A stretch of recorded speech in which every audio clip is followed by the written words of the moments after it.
Uhali gani mwanafamilia, karibu kwenye update zetu ambazo unaendelea kuzipata kupitia channel yetu kwa siku ya leo. Moja ya taarifa ya majonzi, moja ya taarifa ya tanzia kwa siku ya leo ni pamoja na ajali mbaya ambayo imetokea huko katika eneo la Miwaleni Mlandizi mkoani Pwani, ambapo mmiliki wa mabasi ya Sauli ambaye anafahamika kwa jina la Solomon Sauli Mwalabila amefariki dunia katika ajali ya gari ambayo imetokea eneo la Miwaleni Mlandizi mkoani Pwani. Hii ilikuwa ni majira ya saa 12:30 alfajiri, ambapo ajali hiyo ilihusisha magari mawili yaliyokuwa katika sehemu moja. Gari namba T213 DQD aina ya Fuso.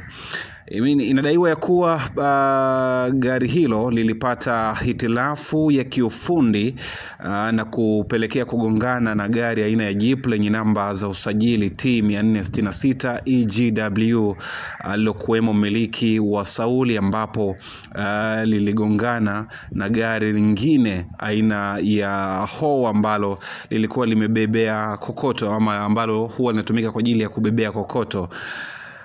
Marehemu Sauli ambaye ni mkazi wa Mbeya alikuwa na mtoto wake mwenye umri wa miaka 4 ambaye pia alipata michubuko midogo na alipelekwa pia katika hospitali kabla ya kuruhusiwa baada ya kuwa amepata unafuu kutokana na ajali hiyo ambayo imetokea kwa siku ya leo majira ya saa 12:30 za alfajiri. Mpaka sasa mwili wa marehemu umehifadhiwa kwenye chumba cha maiti katika kituo cha afya cha Mlandizi. Sauli alikuwa ni moja ya wamiliki wa mabasi ya Sauli ambayo yaliwahi kufanya safari zake kutokea Dar es Salaam kuelekea Mbeya. Taarifa hii imethibitishwa na kamanda wa jeshi la polisi mkoa wa Pwani ambaye anafahamika kwa jina la Pius Lutumo.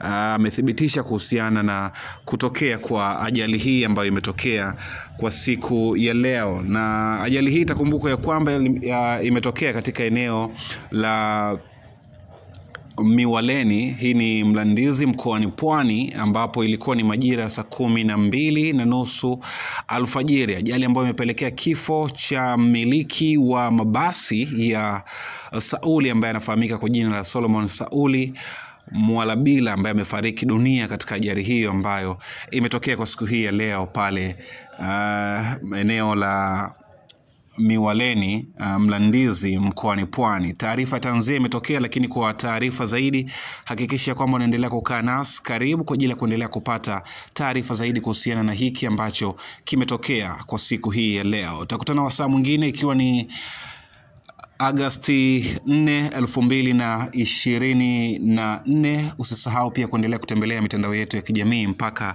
wasaa mwingine. Bye bye.